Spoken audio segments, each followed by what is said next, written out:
कच्चा कोठा ते खुला पसार हैसा। ये कच्चा कोठा था, खुला पसार था। दुख सुख हैसन, मिठ प्यार हैसा। वो कट्टी लैने सा धुप ते छां लोको लोको। जिथे बसनी सी माड़ी मां लोको, जहां मेरी मां रहती थी, तो उसको हम ये सब चीजें बर्दाश्त कर लेते थे हम। 1939 में सेकंड वर्ल्ड वार शुरू होती है।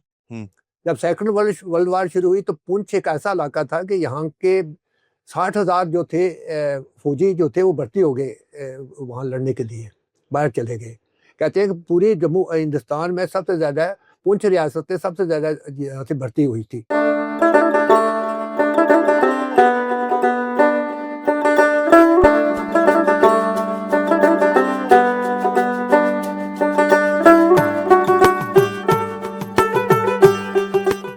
उजाले अपनी यादों के हमारे साथ रहने दो। यादें के एक और शुमारे में आप तमाम नाज़रीन का इस्तकबाल। जैसा कि आप सब जानते हैं, इस सीरीज में हम उन शख्सियत से बात करते हैं, उनसे आपकी मुलाकात कराते हैं जिन्होंने अपनी ज़िंदगी में कई सारी चीज़ें देखी हो।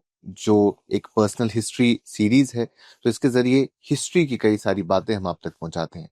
आज हमारे साथ मौजूद हैं के.डी. मैनी। ये सरकार का हिस्सा भी रहे हैं, यानी सरकारी मुलाजमत में भी रहे हैं।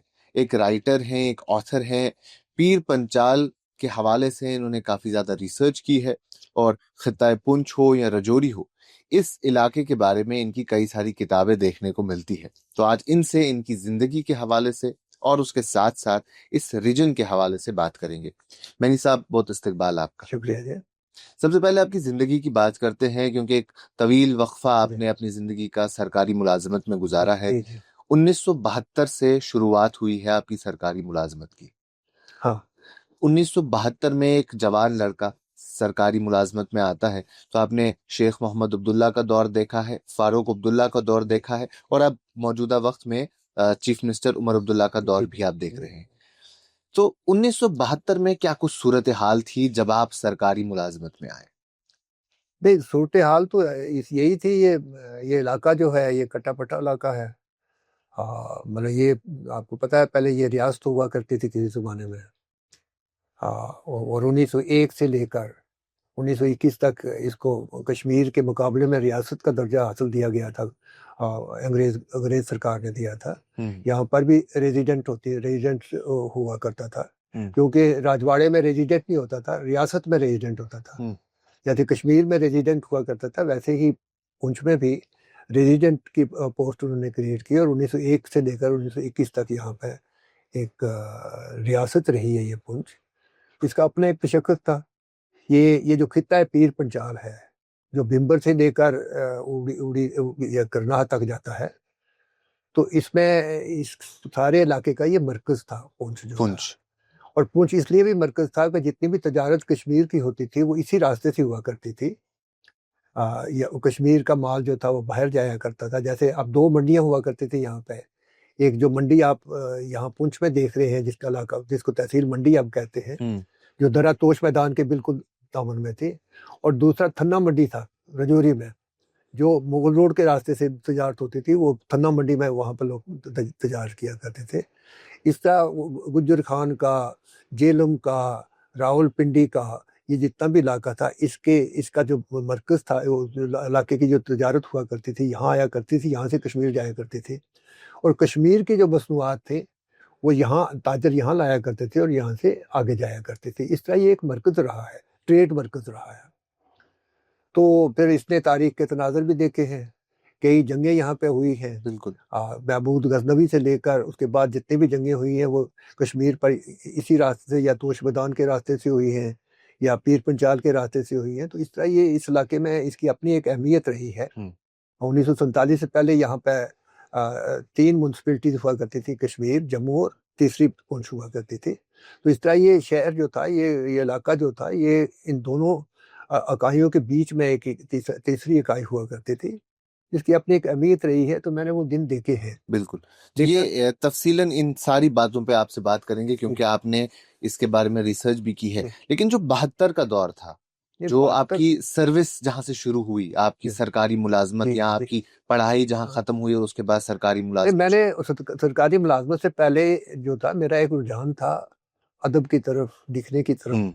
जो था वो 64 से ही बन चुका था। अच्छा। वो वहाँ पे एक 64 हाँ 63 62 64 से स्वर्णकोट में मेरा एक्चुअली गाँव होता था, फतलाबाद नाम था उसका। फसलाबाद। फतलाबाद स्वर्णकोट इलाके में है। तो वहाँ पे वहाँ का हम रहा करते थे, मेरी माँ बाप वहाँ रहते थे, मैं वहाँ रहा करता था। तो सोनकोट स्कूल में पढ़ने के लिए आया करते थे। वहाँ एक टीचर होते थे, असामुद्दीन बेताब नाम था उनका। असामुद्दीन बेताब। मैं उनसे बहुत मुतासर रहा हूँ। उन्होंने मुझे, मेरे अंदर जो था वो अदब की खू जो थी, जाग जो थी, उस वक्त लगा दी थी। वो मुझे मुशायरों में हिस्सा करवाया करते थे। कभी लिखने के लिए कुछ कहा करते थे। फिर उन्होंने कहा जी, उन दिनों में रसाले नहीं होते थे, अखबारें कम आया करती थी। श्रीनगर से खिदमत अखबार होती थी, वो आया करती थी, उसके अलावा कोई अखबार नहीं होती थी यहाँ पर। तो उन्होंने कहा जी हम अपना ही एक रसाला निकालेंगे आज से लिखकर। अल शबस नाम का रसाला उन्होंने निकाला। कहा कि अल शबस नाम रखेंगे, और मुझे उसका एडिटर बना दिया। 8वीं जमात का मैं तालिब इल्म था। अच्छा। तो उसमें उसमें मैंने मजमून लिखने शुरू किए, बाकी लोगों के मजमून इकट्ठे करके। तो वो छपता नहीं था कि हम खुद लिख के लाइब्रेरी में लगा देते थे उसको। उसका अलशबत लिखा, बीच में कुछ 5-7 मजमून लिखे, कुछ शायरी लिखी, तो लगा दिया बीच में। तो वो महीना 1.5 महीना चलता था, फिर एक नया अलशबस का रसाला निकला। तो उसकी वजह से मेरा एक रुझान था इसकी तरफ, अदब अदब की की तरफ। तरफ था, लिखने पढ़ने की तरफ था। फिर मैंने मैट्रिक की, एमए जम्मू से की, एमएससी जम्मू से की, मैथमेटिक्स में मैं एमएससी हूँ। फिर 72 में मेरी सर्विस लग गई, वो प्लानिंग डिपार्टमेंट में लगी, असिस्टेंट डायरेक्टर बन गया मैं। तो उसी उन्हीं दिनों में ये नई हुकूमत 71 के बाद शेख साहब का जो 74 का वाक़ा हुआ, जब शेख साहब जो थे दोबारा जो बरसरे जब आए अकॉर्ड हुआ। रिकॉर्ड हुआ, तो उसके बाद 75 76 में वो आए यहाँ पे। 76 या 77 में आए, पहली जो बोर्ड मीटिंग हुई है। तो उनसे मुलाकात हुई मेरी, उन्होंने बड़ी इज्जत दी मुझे। उन दिनों की बात है कि शेख साहब एक जवान लड़के से मिल रहे थे मंडी में, वो डिस्ट्रिक्ट डेवलपमेंट बोर्ड की मीटिंग मंडी में थी। तो वो अंदर बैठे हुए चाय पी रहे थे, तो मैं बाहर से झांक रहा था। तो उन्होंने कहा जी इसको अंदर आने दो। मैं अंदर गया तो उन्होंने क्या किया कि उन्होंने मुझे पूछा आप क्या हो। मैंने इंट्रोड्यूस कराया। मैंने ये नहीं कहा, मैंने कहा मैं लिखता हूँ, तो मैं आप पे किताब लिखना चाहता हूँ। अच्छा। तो कहता फिर वो इंटरेस्टेड हो गए ना। तो वो कह रहे मुझ पे किताब लिखोगे। फिर उन्होंने मेरी बड़ी पजीराई की, चाय उठा के चाय पिलाई। तो फिर उन्होंने बाकियों के साथ इंट्रोड्यूस कराया कि ये मुझ पर बुक लिख रहे हैं। तो इस तरह ये 72 की बात, हालांकि मैं उस वक्त नहीं लिख रहा था। मैंने उस वक्त ऐसे ही कहा उनको कि मैं नज़दीक जाने की कोशिश की, मैं यहाँ पर किताब लिख रहा हूँ। तो इस तरह उनके साथ ही मेरी मुलाकात हुई, पहली मुलाकात मेरी उनके साथ हुई थी। 76 77 की बात है। फर्स्ट बोर्ड मीटिंग थी, तो मंडी में थी वो बोर्ड मीटिंग, या सेकंड बोर्ड मीटिंग थी, मुझे लगता है मंडी में थी। 77 की बात है। उसके बाद फिर अपना लिटरेरी सफ़र भी चलता रहा। तो फिर उसके बाद अदबी सफ़र भी जो था वो भी शुरू किया हमने। तो उसके उसके साथ ही मेरी किताबें आनी शुरू हो गई। उन दिनों में मैं लिखना शुरू कर दिया था मैंने। तो अफसानों की किताबें आई मेरी। फिर उर्दू में मैंने कहा, उस उर्दू में लिखा करता था। तो जो मैनी साहब 77 या उस वक्त की आप बात करते हैं, हाँ, तब जम्मू कश्मीर में अगर देखें तो शेख मोहम्मद अब्दुल्ला बहुत कदावर लीडर थे, थे और उनके कद का लीडर अगर उस वक्त की बात करें कोई नहीं था। नहीं था। तो उनकी पर्सनालिटी, पर्सनल लाइफ, इस सब के बारे में आपने कभी रुझान दिया, या इस सब नहीं, के मैंने बारे आज में से क्या तिलार जानते हैं? पढ़ी है उनकी। हाँ। उन पर जो टैंक साहब ने जो किताब लिखी है। पर बस हम दूर से थे, लेकिन हम उनसे मुतासर भी रहे हैं। वो एक लीडर था ना, जो एक गधेरे घने चिनार की तरह पूरी रियासत पे छाया हुआ था, जिसके साए तले हम लोग बसते थे। हम्म। तो उसकी जो छाँव थी ना, वो सबको मिलती थी, मुझे लगता है। उन्होंने उन्होंने ये इम्तियाज़ नहीं किया कि ये मुसलमान है, ये हिंदू है, इसी को उन्होंने रियासत की तरक्की के लिए वो कोशिश करते रहे। वो जितनी देर वो जिए, जो दौर हमने देखा है ना, उसमें उनकी यही कोशिश थी कि जो गरीब से गरीब आदमी है उस तक पहुंचा जाए। जो जो मुस्तहिक से मुस्तहिक इंसान है उसका हाथ पकड़ा जाए, उसको आगे लाया जाए। बोर्ड बनाए गए, डिस्ट्रिक्ट डेवलपमेंट बोर्ड बनाए उस वक्त उन्होंने। उन्होंने गुज्जर बोर्ड बनाया। उन्होंने पहाड़ियों के लिए काम किया, पहाड़ियों के लिए भी रास्ते बनाए, उनके लिए भी सहूलतें मैसर की। तो इस तरह उन्होंने उन्होंने हर तबके के लिए काम किया। मुझे लगता है कि उन्होंने कोई इम्तियाज नहीं रखा कि जम्मू वाला है ये, कश्मीर वाला है। उन्होंने देखा जहाँ जरूरत है वहां लोगों के काम किए शेख साहब के। तो इसलिए तो उनको शेर कश्मीर कहा जाता है।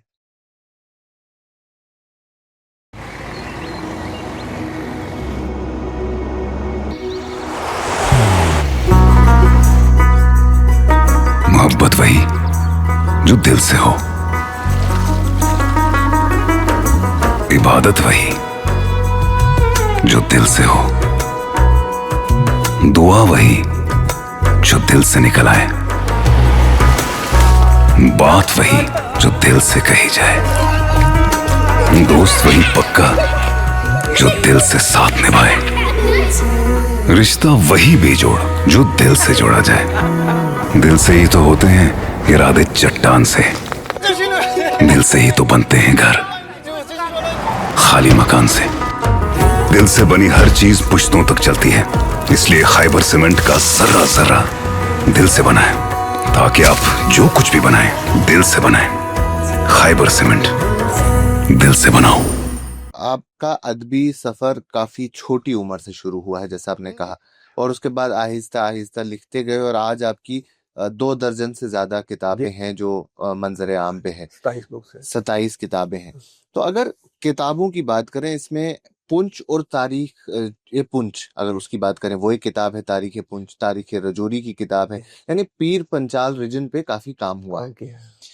तो अदब तो एक हिस्सा है आपकी जिंदगी का, लेकिन शेर व शायरी से आपने शुरू किया और बाद में हिस्ट्री की तरफ किस तरीके से आया? नहीं, हिस्ट्री में ये था ना कि एक बार क्या हुआ कि मैं, ये 75-76 की बात ही थी, उसी दौर में मेरी ये चीज़ें शुरुआत हुई ना मेरी, क्योंकि उसी दौर में जब ये शेख साहब की ये जो कॉन्फ्रेंस हुई, उसके बाद नई नई चीज़ें आ गई। फिर अदब की तरफ भी शेख साहब ने उस वक्त कल्चर अकेडमी में शाख खोलनी शुरू कर दी। गोदरी की पहाड़ी की शाख नहीं होती थी, तो फिर मैंने उर्दू की अंजमन बनाई, उर्दू की एक अंजमन बनाई। फिर मैंने वहाँ पर लिखना शुरू कर दिया।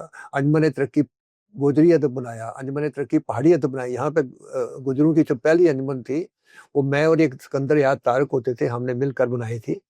तो गुजरों के लिए काम, गोजरी ज़बान के लिए काम किया, पहाड़ी ज़बान के लिए काम किया। फिर साथ में उर्दू की मेरी किताबें आनी शुरू हुई, उर्दू में मैं लिखता था। मेरी पहली बुक जो थी वो 78 में आ गई थी। उसका नाम था चादर, नाम था उस किताब का।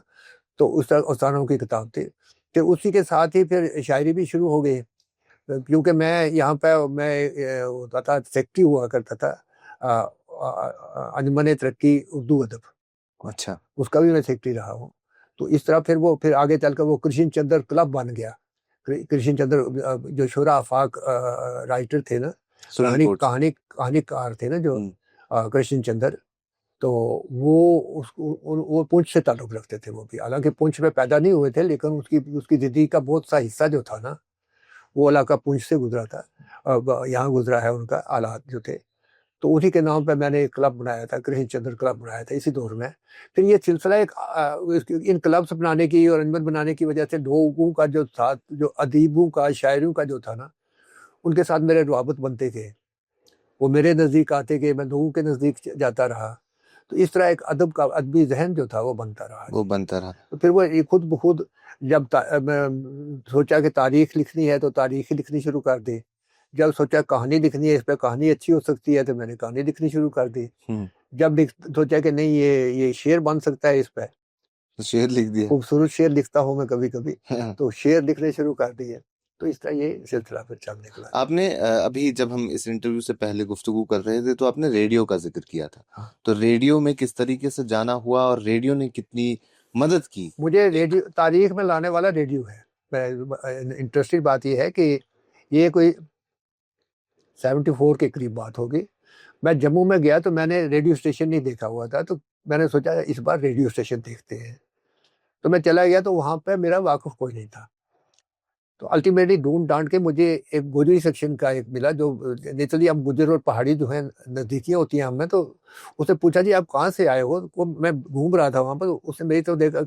तो मैंने कहा जी मैं पुंछ से आया हूँ। तो मैंने कहा आपका क्या नाम है? उन्होंने कहा जी मेरा नाम वजीर बजरान है, तो मैं यहाँ पे अनौसर हूँ गोजरी का। मैंने कहा जी मेरा नाम केडी मैनी है। कहता जी कोई बात नहीं। तो मैं था ही नहीं ना, मुझे तो कुछ जानता नहीं था। कहता आओ मैं आपको रेडियो दिखाता हूँ। मैंने कहा मैं पुंछ से हूँ। तो उन्हें मुझे रेडियो स्टेशन वगैरह दिखाया था, फिर वो ले गया वहाँ पर जो उसकी सेक्शन थी।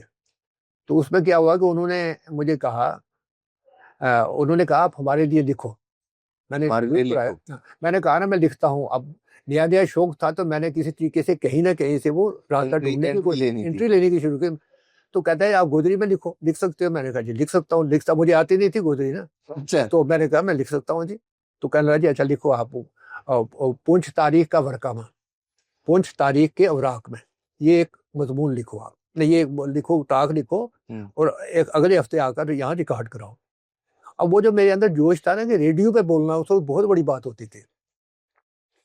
तो मैंने आकर ढूंढना शुरू किया, तो मुझे तारीख का कुछ नहीं मिला जी। यहाँ पर कोई वर्का यहाँ पर है, कोई 2 लफ्ज़ यहाँ पर है, कोई पुंछ के वहाँ पर है, कुछ ये है, तो कोई ज़ुबानी कोई बता रहा है, कुछ बता रहा है, तो मतलब था कुछ भी नहीं। तो उसमें मैंने इकट्ठा करके इधर-उधर करके कुछ बातें करने की कोशिश की, लेकिन मैं तो उससे तसल्ली नहीं हुई, मुझे मिला कुछ नहीं। फिर वो जो जस्तजू थी ना मेरी उस चीज़ को ढूँढने की, उसने मुझसे फिर बाद में तारीख़ पुंछ लिखवाई थी। कि मैंने सोचा, फिर मुझे किसी ने कहा जी एलओसी के उस पार किसी ने पुंछ, क्योंकि पुंछ तो अच्छी डिवाइड हुआ है ना। तो उसमें क्या है कि यहाँ 1600 मुरब्बा मील इलाका होता था हमारा। तो 1000 मुरब्बा मील तो उस पार है, तो हम तो 600 मुरब्बा मील पे है ना यहाँ पे। तो इस तरह 667 मुरब्बा मील है हमारे पास। तो इस तरह वो जो था वहाँ पे किसी ने किताब लिखी थी, सैयद मोहम्मद आजाद नाम था उनका, तारीख पुंछ लिखी थी उन्होंने। मैंने बड़ी कोशिश की कि टैंक साहब के पास थी कहीं किताब कि मैं उनसे दे सकूं, लेकिन उन्होंने कहा जी कल दूंगा, परसों दूंगा। दीबुल फुर्सती भी थी उनकी। अब वो सब लाइटली भी लेते थे कि भाई ये कौन है, क्या है, पता नहीं क्या। तो मैंने किसी ने कहा उन्होंने मुझे वो किताब मुझे वहां से भी थी मिली। लेकिन उस किताब के बाद में मैंने फिर पढ़ना शुरू कर दिया पुंछ के बारे में, अखबारें, किताबें, रिसाले, ये वो जहाँ जहाँ से जो मिलता था इकट्ठा। फिर अगले 6-7 साल के बाद फिर मैंने ये 6-7 साल 10 साल लगे मुझे। फिर पहली किताब मेरी जो पुंछ की तारीख पुंछ आई थी, वो आई है 1987 में। 1987 में पुंछ पहली बुक आई है मेरी, जो तारीख पे, हिस्ट्री पे आई है। 10 साल की कोई। फिर मैं लाइब्रेरियों में ढूंढा मैंने पुंछ को। फिर मैंने पुंछ को आर्काइव में ढूंढा। श्रीनगर आर्काइव में मैंने 1 महीना लगाया, जम्मू आर्काइव में मैंने 1 महीना लगाया, क्योंकि पास मेरे वसाइल थे, मैं असिस्टेंट डायरेक्टर होता था। तो मैं जाता था, मीटिंग्स में गए तो 10 दिन वहाँ पर भी लगा दिए, 5 दिन वहाँ पर भी लगा दिए। आर्काइव से मुझे चीज़ें बहुत सी मिल गई। तो उसकी वजह से फिर मुझे क्या हुआ कि मुझे वो जो इसमें सहूलत मिल गई, उसमें किताब पहली किताब थी, तो उसको लोगों ने हाथों हाथ ले लिया जी। यहाँ पर भी लिया, और एलओसी के उस पार जो थे ना पुंछ के लोग जो थे, उन्होंने भी बड़ा उसको सराहा, बहुत प्यार किया उन्होंने। तो फिर उसके बाद मेरी किताबें आने का सिलसिला शुरू हो गया। सबसे ज्यादा मददगार क्या चीज रही है तारीख पुंछ लिखने में? मददगार जो थी वो एक तो मेरी मिसेज जो थी ना, उन्होंने बड़ा साथ दिया मुझे, मेरा। मैं ये कहूँगा कि शायद उसने सफ़र भी बड़ा किया है, क्योंकि एक बैठक, ये लिखना जो होता है ना, ये बैठक होती है। इस बैठक में आपको बहुत सी चीज़ें छोड़नी पड़ती हैं। तो उसने हमेशा मेरा साथ दिया। जैसे अब आप आए हैं तो चाय आ गई है, पानी आ जाएगा। तो इसी तरीके से ये सिलसिला पिछले 50 साल से जारी है। दुनिया आती है मेरे पास, तो फिर वो लेकिन ओबलाई तो उसको करना पड़ता है ना। तो उसने सफ़र किया है इसमें। लेकिन मैंने जो है कि मुझे इसमें बड़ा मज़ा आता है जब मैं बैठ जाता हूँ यहाँ अपने टेबल पर बैठकर। जब मैं एक बार किताब लिखना शुरू कर देता हूँ ना, फिर मुझे आगे पीछे कुछ याद नहीं रहता जी। फिर मुझे सिर्फ यही याद रहता है कि मैं लिख रहा हूँ बस। बड़ा मैं खुश होता हूँ जब मैं लिखता हूँ ना। अच्छा, आप खुश होते हैं, लेकिन जैसा आपने खुद कहा कि फिर फैमिली थोड़ी सी डिस्टर्ब हो जाती है। फैमिली डिस्टर्ब हो जाती है, क्योंकि उनकी चीज़ें नहीं हो सकती। अब मान लो उसका ये शौक है कि शाम को सैर करने के लिए चले। अब मेरे पास इतना टाइम नहीं होगा। वो कहेगी नहीं चलो अब यहाँ पे पिक्चर चलते हैं अभी, तो मेरे पास तो टाइम नहीं होगा ना। तो इस तरह मतलब फैमिली ने सफ़र किया है उसमें। मुझे लगता है ऐसा महसूस होता है। आपकी जैसे आपने कहा कि 27 किताबें आई है, सबसे ज्यादा दिल के नजदीक कौन सी किताब है? नहीं, मुझे तारीखें जो है मैं खासकर ये Poonch the battlefield of Kashmir है, या पीर पंचाल रीजन है, जिसमें ना एलओसी के दोनों तरफ की है कि यहाँ का हिस्ट्री, यहाँ का कल्चर, यहाँ की विरासत, यहाँ की तहजीब, यहाँ का जो मिला जुला जो माहौल रहा है यहाँ का, हमारा जो लोगों का एक दूसरे का साथ रहा है। जिस तरह आप हैरान होंगे कि यहाँ का जो मखलूत कल्चर था कितना डीप होता था, कि हमारे 3 घर होते थे गाँव में हिंदुओं के। बाकी सारी आबादी मुसलमान थी। तो कोई एक खुला पसार होता था, 2 कमरे होते थे, एक छत होती थी, और उस पसार में जिसको खुला पसार जो होता था ना, उसी में रात को हम सोया करते थे। 30 साल मैं और मेरे वालिद जो है उस खुले पसार में हम सोते रहे हैं। तो हमारे पहरे के लिए कोई फौज नहीं थी, कोई पुलिस नहीं थी, कोई CRPF नहीं थी। हमारी हिफाजत क्या था? एक दूसरे पे एतमाद, एक दूसरे पे भरोसा, एक दूसरे का साथ। मुसलमान हमारे काम आते थे, हम उनके काम आते थे। एक दूसरे के साथ मिल बैठना, एक दूसरे की खुशियां और गम बांटना, एक दूसरे का अरूज और ज़वाल बांटना, एक दूसरे के साथ मिलकर चलना। जैसे हमारे शेयर्ड कल्चर हुआ करता था, लेतरी होती थी, घास की कटाई होती थी, फिर वो जो दूसरी चीज़ें हुआ करती थी। शेयर्ड कल्चर जो हमारा था वो हमारा मिक्स था, जिसमें हमें पता नहीं चलता था कि ये हिंदू है, ये मुसलमान है। आज वो चीज़ें नहीं मिलती हैं। आज वो खुला पसार में ढूंढता हूँ, मुझे कहीं नहीं मिलता है। मैंने एक नज़म लिखी हुई है पहाड़ी में, मैं आपको सुनाऊं? जी बिल्कुल। अपनी माँ पर। अच्छा। मेरी माँ जो वहां रहती थी। कच्चा कोठा ते खुला पसार हैसा। ये कच्चा कोठा था, खुला पसार था।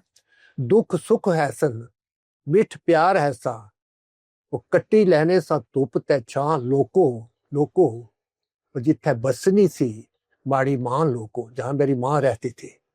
तो उसको हम ये सब चीजें बर्दाश्त कर लेते थे हम।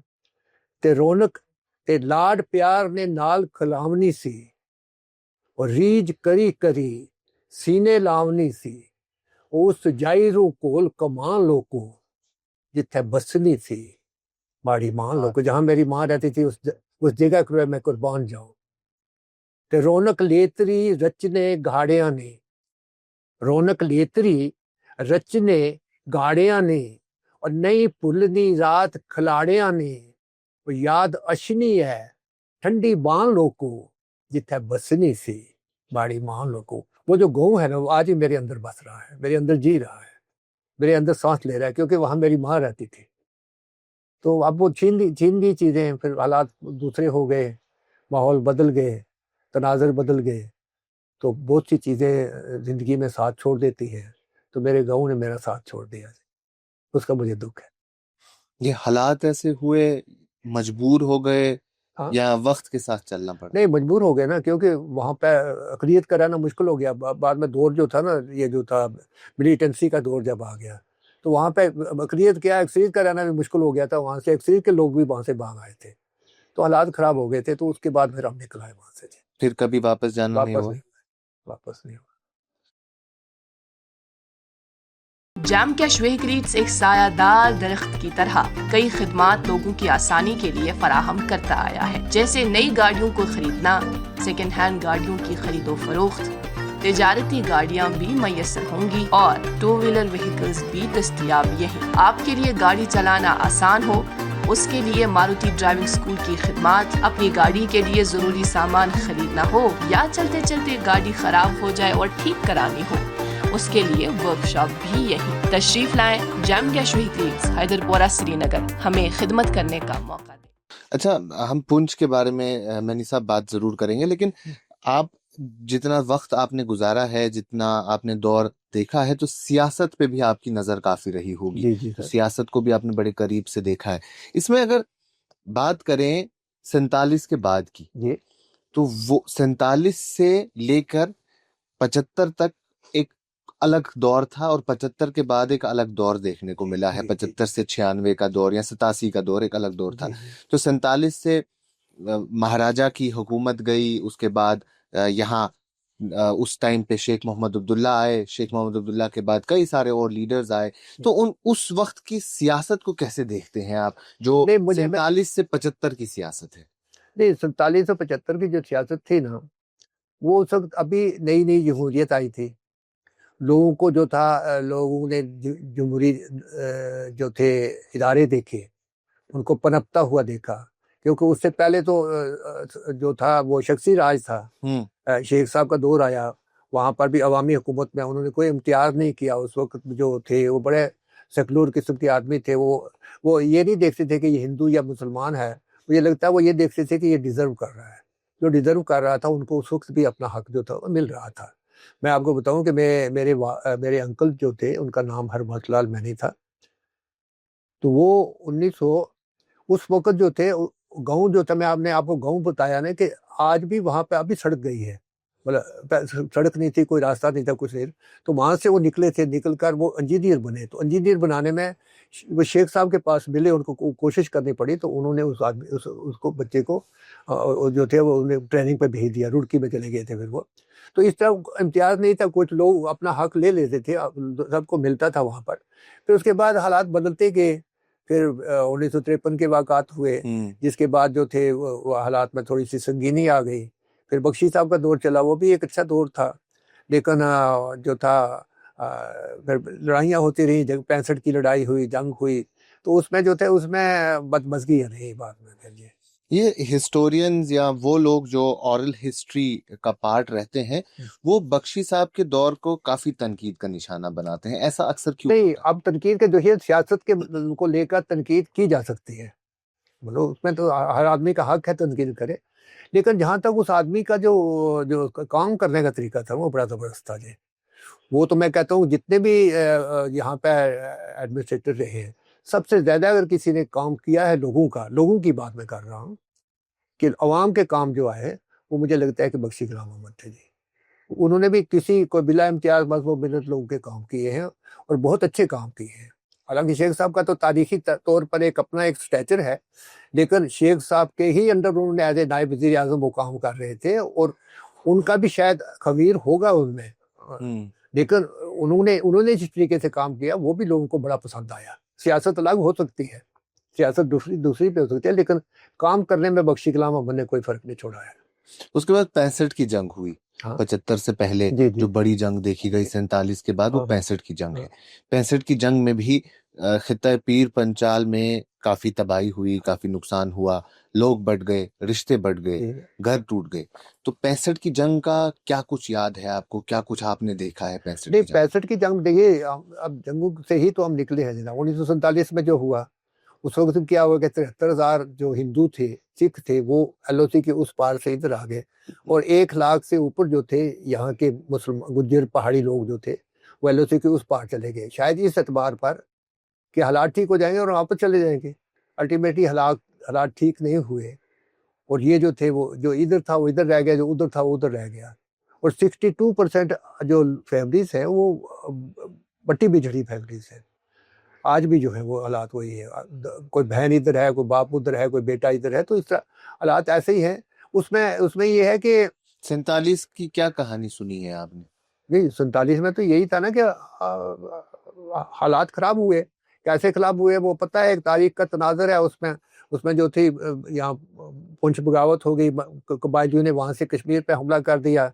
अब हमारी फौजें आई, उन्होंने उनको निकालने के लिए, पीछे करने के लिए शुरू किया, तो उसमें हमें कामयाबी भी मिली, और जो था बहुत सा इलाका जो था हमने वापस लिया उनसे, और जो था ये जो पुंछ था ये मासरे में रहा, 1 साल तक मासरे में रहा, और नौशहरा से पुंछ तक जो था वो सारा इलाका उनके पास था। लेकिन बाद में फिर हमने ये नौशहरा से पुंछ तक जो था, ये गुलमर्ग तक जो जाता है, जो हाजी पीर का रास्ता, वहाँ तक फिर हमने ये वापस लिया उनसे। तो उससे तो इस तरह मतलब एक तनाज़ुर रहा, यहाँ पे जंग का माहौल बन गया, तो उसमें सब लोग डिस्टर्ब हो रहे हैं। बिल्कुल। मैंने साहब, जब भी हम 47 की बात करते हैं या कोई भी शख्स 47 का जिक्र करता है जम्मू कश्मीर का, तो वो कबायली रेड्स के बारे में बात करता है।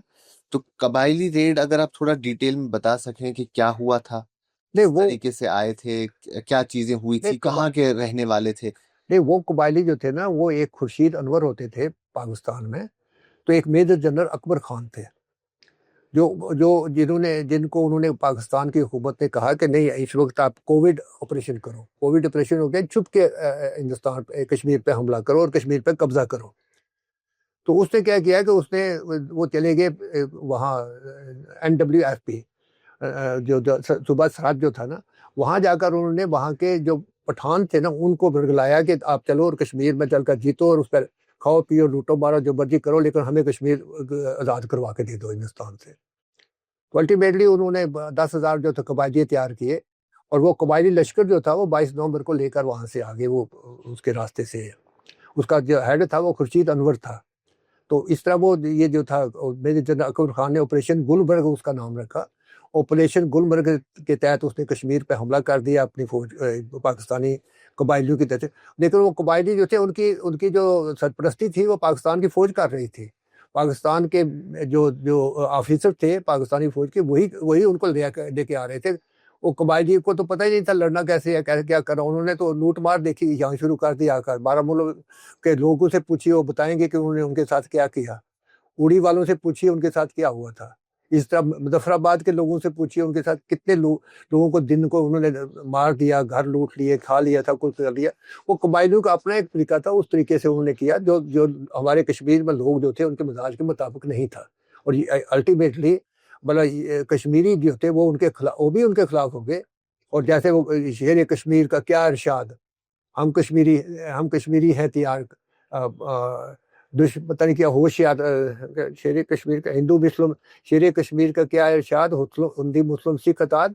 तो पता नहीं कबायली हमला आवरो होशियार, हम कश्मीरी हैं तैयार। मतलब उन्होंने कबायलियों के खिलाफ कश्मीरी मुसलमानों को शेख साहब ने तैयार किया था। और उन्होंने ये नहरे हुआ करते थे जो कश्मीर से गुजरा करते थे, उनका मुकाबला किया है कश्मीर। शेरवानी ने जैसे कुर्बानी दी है वहां पर, जो जो था ना इसमें मकबूल शेरवानी की, उसकी तो उसने उसने उसको किले ठोकी थी उनको पकड़कर, उसने बहकाया था।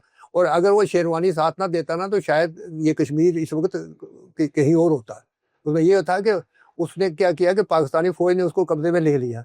उसको कहा हमें रास्ता बताओ, पढ़े लिखे आदमी, हमें रास्ता बताओ। तो उसको वर्गला दिया फौज को जंगलों में। तो 2 दिन उसी जंगलों में भटकते रहे। तो बाद में हालात जो थे वो दूसरे बन गए। अब ये एक पहलू है जिसका जिक्र सारे लोग करते हैं और आपने भी कबायली हमले का जिक्र किया, लेकिन पुंछ रिवोल्ट के बारे में कोई बात नहीं करता कि पुंछ में क्या हुआ था। पुंछ की तो दूसरी कहानी थी। पुंछ रिवोल्ट का ये था कि यहाँ पे ये भी 47 में हुआ था। ये आप सुनना चाहते हैं? ये जी। उसमें ये हुआ कि 1937 ये यहाँ पे एक मोती महल बन रहा था राजे का पुंछ में।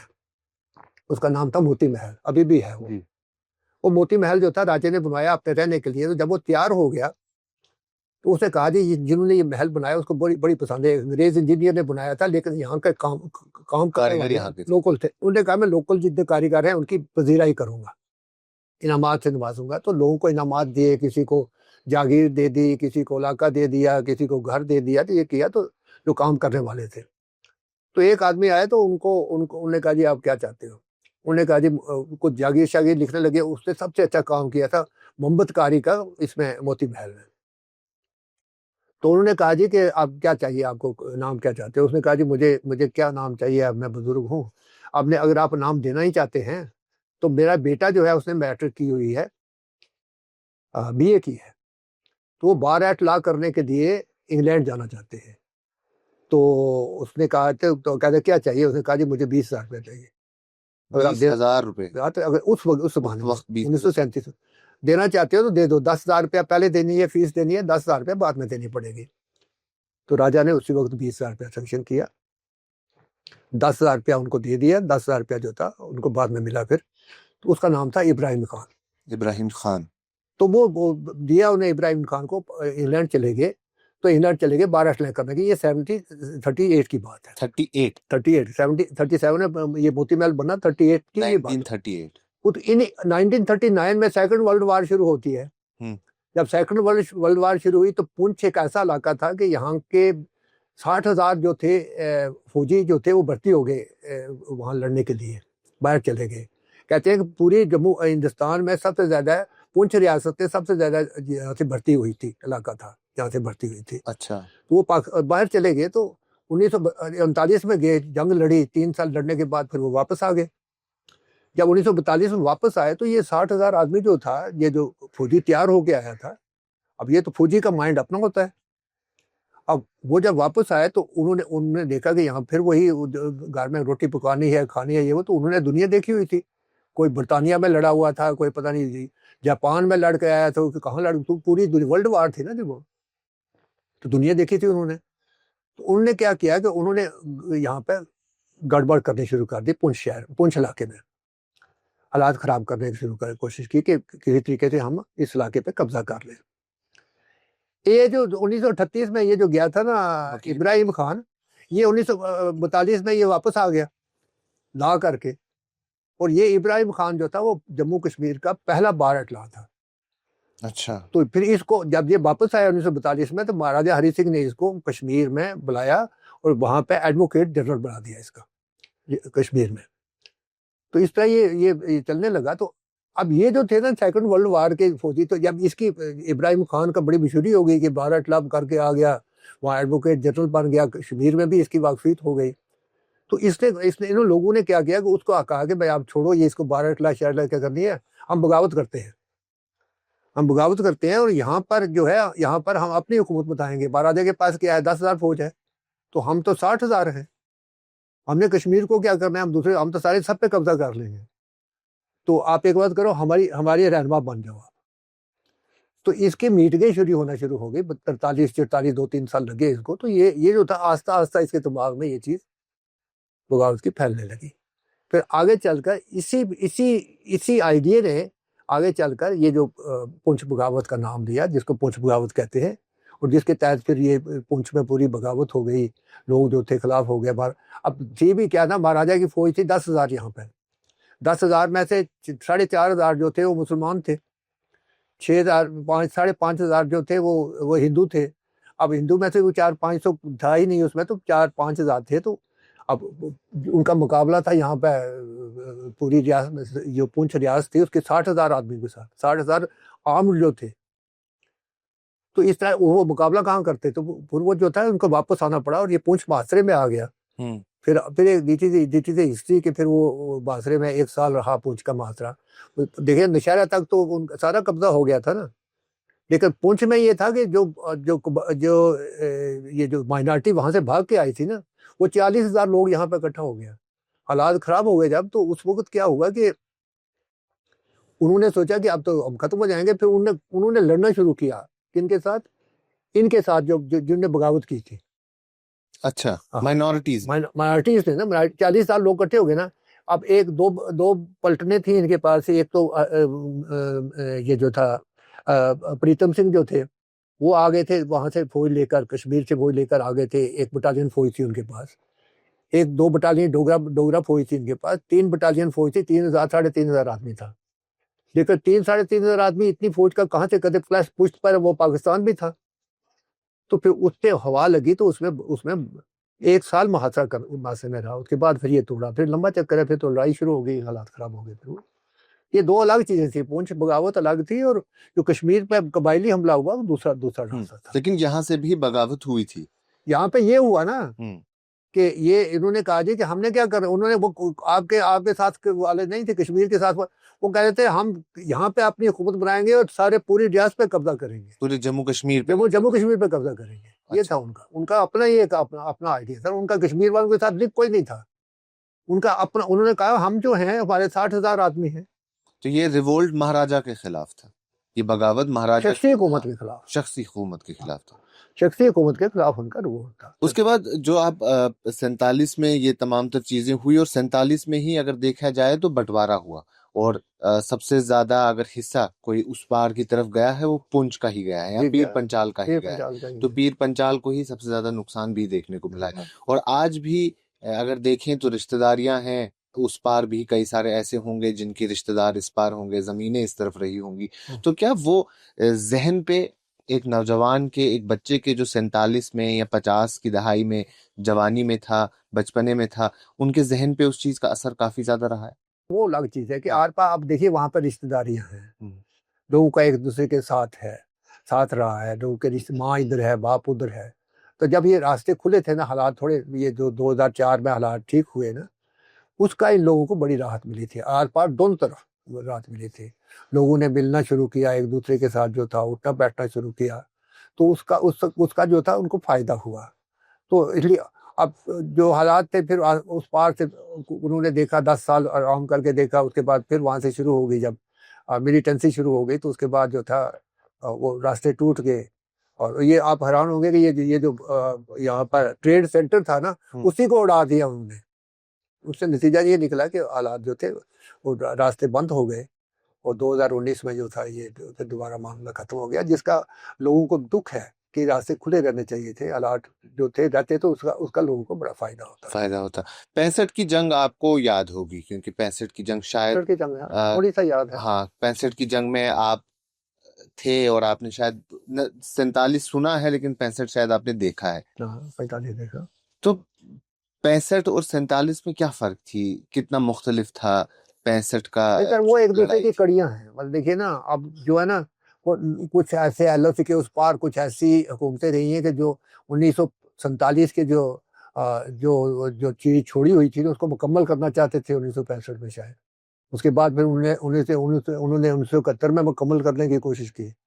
नतीजा ये हुआ कि वो मुकम्मल करते करते वो हाजी पीर का इलाका भी जो था वो चला गया उनकी से। आपको पता है 538 स्क्वायर किलोमीटर इलाका जो था, ये हाजी पीर का उड़ी पुंछ का बल्ब जो था, वो हिंदुस्तान ने ले लिया था उनसे। और यहाँ से 11 गाँव ले लिए थे, ये कहोटा टाउनशिप ले लिया था उनसे। इस तरीके से ये जो फिर ये सड़क जो थी 49 किलोमीटर लंबी उड़ी पुंछ सड़क थी, खुल गई थी। हम लोग तो खुश थे, ये लड़ाई हुई है और ये चीजें हमें मिल गई हैं। यहाँ पे लोगों ने उसकी खुशियां मनाई थी। अब ये बाद में वापस करनी पड़ी, ताशकंद मुआहदे के तहत उसको वापस करना पड़ा, तो हालात फिर वहीं पे हो गए। तो लेकिन लोग तो ये चाहते हैं कि जंग ना हो जी, कहीं ये खलफशार ना हो, हालात ठीक रहे। लेकिन वो हालात ठीक इसलिए खराब हो जाते हैं कि एलओसी के उस पार साजिशें होती हैं जी। वो साजिशें किसी न किसी तरीके से यहाँ से फूट निकलती हैं, जिसमें फिर लोग पिसते हैं।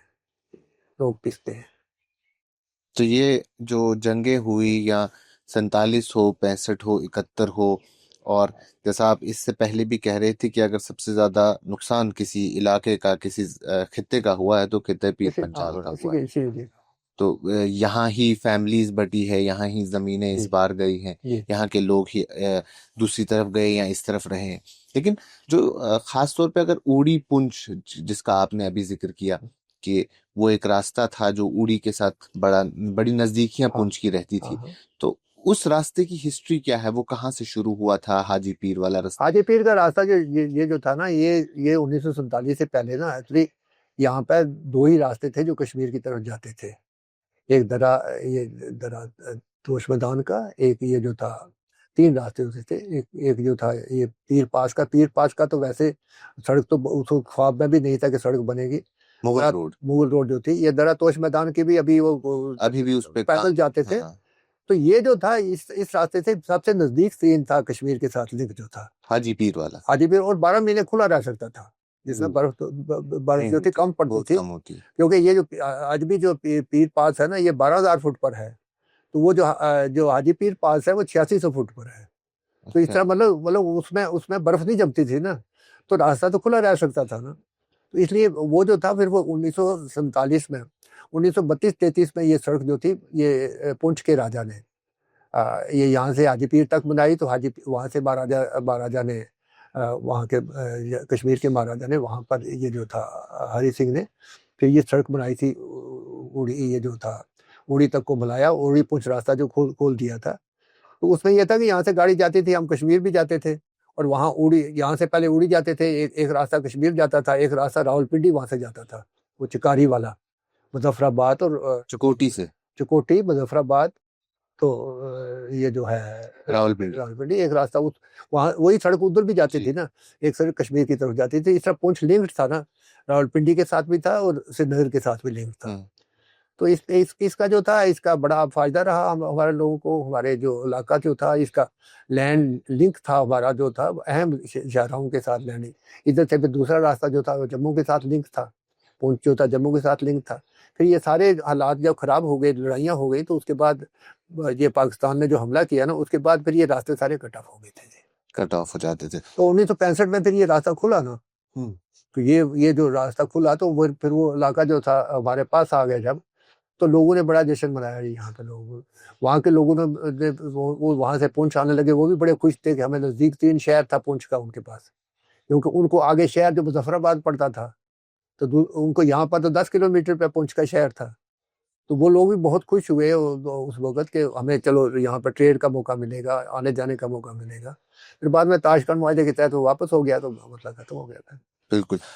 आपने जिक्र किया 1901 से लेके 1921 तक पुंछ को रियासत का दर्जा रियासत था, था ना। और अभी आपने एक और चीज के जिक्र किया कि ये रास्ता पुंछ के राजा ने बनाया, यानी पुंछ में एक अलग महाराजा थे और जम्मू कश्मीर के बाकी हिस्से में एक अलग महाराजा थे।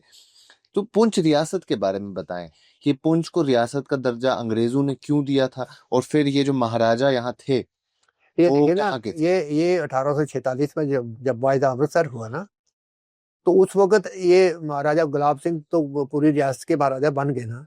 ये इलाका जो था ना, ये उनके भाई जो थे, ध्यान सिंह उसका नाम था, वो लाहौर में वजीर आजम थे। अगर उसी ने ही ये इनको दिलवाया था, महाराजा बने थे उसी के बलबूते पर। तो उनके बेटे जो थे ना, तीन बेटे थे उनके। तो एक तो मर गया था वहाँ कश्मीर पंजाब में लड़ाई में, तो दो बेटे थे उनके। एक मोती सिंह नाम था जिसके, जो ये आप देख रहे हैं। एक जो था एक नाम कोई और था उसका, जुवैर सिंह नाम था। जुवैर सिंह और एक हीरा सिंह मर गया था। तो जुवैर सिंह जो थे, ये जो थे ना, ये जिस तरह जम्मू कश्मीर की रियासत जो थी ना, वो कश्मीर की अलग थी। ये सर जम्मू इलाके को उसने दिया था ना पहले, इसको राजा बनने से पहले, महाराजा बनने से पहले जम्मू कश्मीर का, पहले ये जम्मू का राजा होता था गुलाब सिंह जी, वो भी दिया था महाराजा रणजीत सिंह ने। अच्छा। तो महाराजा रणजीत सिंह ने ही इसके भाई को, जिस वक्त उसने इसको दिया ना जम्मू का इलाका, जम्मू का राजा बनाया, उसी के साथ ही 1827 में 1822 में ये राजा बना जम्मू का। और 1827 में ये पुंछ चबाल का जो इलाका जो था, ये पुंछ और रजौरी और पुंछ और मीरपुर और भिम्बर, ये इस इलाके का उसने अपने बेटों को दिलवा दिया। राजा रणजीत सिंह ने उसके राजा गुलाब सिंह के भाई जो थे ना, उनके बेटों को ये इलाका पुंछ का इलाका जागीर के तौर, पुंछ का नहीं, दो जगह दिया ना, पुंछ रजौरी। मोती सिंह ने ये जो था ना, रंजीत सिंह महाराजा रणजीत सिंह जो था ना, उसका वजीर आजम जो था ना, ध्यान सिंह, महाराजा गुलाब सिंह का भाई था। उसने ध्यान सिंह को ये पुंछ चबाल उसको कहते थे, पुंछ चबाल रियासत जो थी वो उसको दे दी थी, उसको दे अपने। जब वो फिर वो ये जम्मू का महाराजा बन गया, तो ये उसने महाराजा बना, तो फिर ये इलाका भी उसके पास आ गया। तो ये यहाँ ध्यान सिंह तो आया नहीं, ये मोती सिंह तो जुवैर सिंह दो भाई होते थे, वो भी उस वक्त वहाँ रहते थे। तो जब ये 1846 में महाराजा बना, तो ये भी आ गए। उन्होंने कहा हमारा हिस्सा दे दो। तो उसने कहा तुम्हारा हिस्सा ही आई नहीं है, कहाँ हिस्सा जाओ, अब मैं तो मुझे तो मिल गई है। गुलाब सिंह ने कहा मुझे तो अंग्रेजों ने दे दी, ये हुकूमत अंग्रेजों ने दे दिया, तो आप कहाँ पर, आप तो कहीं हो ही नहीं। फिर वो अंग्रेजों के वहाँ रेजिडेंट के पास चले गए, लॉर्ड मिंटगोमरी होते थे, वहाँ केस दायर किया महाराजा के खिलाफ, महाराजा जम्मू गुलाब सिंह के खिलाफ। तो फिर उसने दिलवाई ये रियासत जो थी ना, पुंछ और चबाल की रियासत, इनको हीरा सिंह को, जुवैर सिंह को और मोती सिंह को दिलवाई। जुवैर सिंह तो आया नहीं, वहां पर छोड़ के चला गया बेच बुटा के। तो ये जो था ये यहाँ पे आ गया, मोती सिंह इसने राजकान कर लिया। बट ये उनके अंडर था, महाराजा गुलाब सिंह के अंडर था, महाराजा गुलाब सिंह के अंडर था, राजा था यहाँ का। गुलाब सिंह ने इसको राजा तस्लीम किया हुआ था कि तुम राजा हो। तो ये भी राजा लिखता था, अब राजू में शौक होती है, राजा लिखता था, तो वो कहता ठीक है तुम राजा हो, इस इलाका ये आपका है, आप करो इस पर। अच्छा। फिर ये मोती सिंह जो था, ये किसी ने उसको राजा लिखता था, तो कोई इसको कहता नहीं था। फिर जुवैर सिंह जो इसका बेटा जो था, ये मोती सिंह ने 1850 से लेकर 1892 तक इसने हुकूमत की है, 1892 इस खित्ते में। तो 1892 में फिर इसका बेटा जो था ना, जगतदेव सिंह नहीं, बलदेव सिंह, वो राजा बन गया यहाँ का। वो जब राजा बना तो वो बड़ा तेज राजा था। मोती सिंह के तो उसके रिलेशन पे थी, तो अब ये जो थे इनकी आपस में खारकश शुरू हो गई। तो बलदेव सिंह ने क्या किया कि उसने किया 1892 से लेकर 1918 तक यहाँ पे राज किया है। उसने अंग्रेजों के साथ रिश्ता कायम कर लिया। उसने कहा, अंग्रेजों को खिलाता पिलाता था। यहाँ यही जो है ना, ये बड़ी अच्छी शिकारगाह होती थी यहाँ पे, वहां पर अंग्रेजों को बुला के उनको ऐशूश कराता रहा वो। तो उनको खुश किया उसने। तो उन्होंने क्या किया कि अंग्रेज जो लॉर्ड मिंटगोमरी था, तो उसने 1902 में वो पुंछ लाया उसको बुलाकर। पहले वो सैर करने के लिए कश्मीर जाते थे, तो ये जो राजा था, ये इसने कहा मेरे इलाके में भी देखो, ये भी सैर करो। 1902 में जब आए, तो उन्होंने फिर क्या किया कि उन्होंने इसको 1902 में वापस गए, तो इसको इलाके का जो था यहाँ पे रेजिडेंसी खोल दी कि इसको रियासत बना दी। छोटी थी लेकिन रियासत के बीच अंडर रियासत थी मगर रियासत बना दी। तो इस तरह फिर ये 1921 तक रही। लेकिन कश्मीर जो था, कश्मीर का जो 1921 में ये महाराजा प्रताप सिंह जो था, फिर उनके कहने पर और यहाँ के लोगों के कुछ कहने पर, आगे पीछे करने पर फिर हालात जो खराब हो गए, तो उन्होंने क्या किया कि इसको पुंछ के राजा को जो थे इसकी पावर छीन ली। उन्होंने जो रियासत की पावरें छीन ली यहाँ से। ये भी अंग्रेजों ने ही छीनी? अंग्रेजों ने इन्होंने बंद करा दी ना, कश्मीर ने रेजिडेंसी बंद करा दी। अच्छा, जब रेजिडेंसी बंद हो गई तो रियासत का दर्जा खत्म हो गया। 21 में हुआ है, ये 1921 में हुआ, तो बंद हो गया। तो फिर ये जो था फिर वो ऐसा बन गया, फिर वो राजवाड़ा बन गया उसका। तो पावर तो रही नहीं ना, फिर राजा लिखता था वो अपने आप को, लेकिन वो यहाँ लिख सकता था, बाहर नहीं लिख सकता था। वो राजवाड़ा टाइप का बन गया। फिर वो राजा रहा नहीं? राजा था, किया उसने, राज किया 1947 तक उन्होंने। मगर ये है कि फिर वो पावर नहीं रही जो उस वक्त थी, जो एज ए रियासत पावर होती थी, वो नहीं रही उनके साथ, वो नहीं रही उनके पास। तो ये पुंछ की हिस्ट्री है। आपके घर के बिल्कुल बगल में मैनी साहब पुंछ का किला है। पुंछ के किले की भी अपनी एक तारीख है। पुंछ के किले के बारे में कहा जाता है कि जिस किसी का भी दौर आया है उनका आर्किटेक्चर आज भी वहां देखने को मिलता है, फिर चाहे वो डोगरा हो, सिख हो या उनके अलावा जो कुछ भी आए। तो ये पुंछ का किला शहर के बीचों बीच है। इतना इम्पोर्टेंट क्यों है? इतनी इम्पोर्टेंस इसकी क्यों मानी जाती है? इसकी हिस्ट्री क्या है और बनाया किसने? ये 3 एतवार में पुंछ का किला बना है। अच्छा, पहले एतवार में 1701 में ना जो था ना, यहाँ पर जो पुंछ उस वक्त भी राजवाड़ा होता था। 1701 नहीं, बल्कि मुगल आए ना 1596 में। 1596 में जब मुगल आए इस रास्ते से, तो फिर ये 1600 कुछ, तो उस वक्त उन्होंने यहाँ पर राजगी दी थी। जो जहांगीर आया था अकबर के साथ 1586 में कश्मीर जाते हुए, तो यहाँ कोहटा रुके थे। इसी रास्ते से, आदिपीर के रास्ते से फिर वो गए थे पहली बार वो हाजीपीर के रास्ते गए थे। तो मुगल गए तो उस वक्त मुगल रोड नहीं होती थी ना, मुगल रोड तो उन्होंने तैयार की ना फिर। तो इस रास्ते से गए, तो फिर ये कोहटा जब पहुंचे तो वहाँ का एक रईस था, गुज्जर था वो, हबीब गुज्जर, चौधरी हबीब गुज्जर उसका नाम था। उसके पास ठहरे, उसने उनकी खिदमत वगैरह के लिए एहतमाम उसने किया हुआ था, बड़ा रईस कहते थे उसको। तो जब वो चलने लगे तो उन्होंने कहा जी कि जहांगीर ने कहा कि ये इससे बड़ी खिदमत की है, तो अकबर ने कहा मैं इसको परवाना दे देता हूँ, इस इलाके को पुंछ का परवाना दे दिया उसने, लिख कर दे दिया। फिर वो उसका जो दामाद था ना, उसका नाम था सिराजुद्दीन। पहले वो हिंदू था, कन्वर्ट हो गया था, सुरजन सिंह नाम था उसका। अच्छा, तो सिराजुद्दीन राठौर था, सुरजन सिंह राठौर, तो बाद में वो सिराजुद्दीन राठौर बन गया। तो फिर उसने हुकूमत, वो आ गया यहाँ पर 1596 में, पुंछ में आ गया। यहाँ पर उसने आकर अपनी हुकूमत कायम की। 1596 से लेकर फिर यहाँ पर ये राठौरों की हुकूमत चलती है, यहाँ पर राठौर खानदान की। वो थे मुसलमान थे ना। फिर 1601 तक कुछ रहा। 1601 से फिर दूसरा कोई रहा, फतेह खान पता नहीं क्या रहा। तो 1701 की बात मैं आपको बताता हूँ कि 1701 में राजा अब्दुल रज़ाक नाम था, जो 1701 में यहाँ का राजा था। उसने अब्दुल रज़ाक राठौर, उसने वो भी राठौर खानदान राठौर था ना, उसने पुंछ किले की बुनियाद रखी थी। 1701 में इस किले की बुनियाद रखी, और 1714 में इस किले को मुकम्मल कर। इसका लोअर पोर्शन जो था ना, ये 3 हिस्से में है, एक पोर्शन लोअर पोर्शन है ना, उस पे उसकी बुनियाद रखी और उसको मुकम्मल किया। तो उसको अभी मुकम्मल नहीं किया था, अभी तैयारी कर रहा था कि उसकी डेथ हो गई।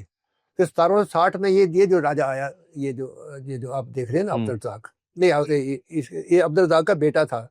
उसने 1760 में इसको आगे चढ़ाने की कोशिश, 1760 में उसको तैयार किया, मुकम्मल किया उस किले ने। तो पहले ये 1701 से लेके 1716 तक, 1760 तक ये मुकम्मल हुआ, चलता रहा, तमीर होती रही ना। अच्छा, 60 तक, 5-6 साल, 60 साल लग गया ना। अच्छा, किले एक दिन में थोड़े तमीर होते थे, लंबा चौड़ा चक्कर होता था, चीजें बाहर से आती थी, क्या करते थे। फिर ये जो थे रुस्तम खान ने इसको 1760 में मुकम्मल किया। और फिर ये किला जो था, ये मुस्लिम दौर का, यहाँ पे उसका दरबार लगता था यहाँ पर। तो मुस्लिम आयत में जो मुगल आयत में ये रहा। फिर ये 1918 में जब महाराजा रणजीत सिंह ने कश्मीर का 1819 में कश्मीर फतह किया, तो उसके बाद क्या किया कि महाराजा रणजीत सिंह ने पुंछ में अपने जो अफसर भेजे वो किले में आ गए, यहाँ के जिसका किले पे कब्जा हो गया वो पुंछ का मालिक हो गया। तो पुंछ में जब आ गए तो उन्होंने अपने लिए जगह और बनाई फिर। इसका नॉर्दर्न पोर्शन जो था वो सिखों ने बनाया, सिखों ने बनाया 1819 से 1850 तक दूसरे दौर में सिखों ने बनाया है। उनके अलग का आर्किटेक्ट अलग है, उनका अपना सारा अलग है। तो ये जो सिखों ने यहाँ पे 35 साल हुकूमत की है ना, महाराजा रणजीत सिंह के दौर में जो हुकूमत रही है ना यहाँ पे सिखों की 1819 से लेकर 50 तक 50 तक। महाराजा रणजीत सिंह तो 1847 में बहुत हो गए थे, लेकिन सिख दरबार की जो हुकूमत रही है तो उसी के तहत ये रहा। उस एरिया उस वक्त पीरियड में ये किला जो था ये तमीर हुआ है, नॉर्दर्न पोर्शन इसका।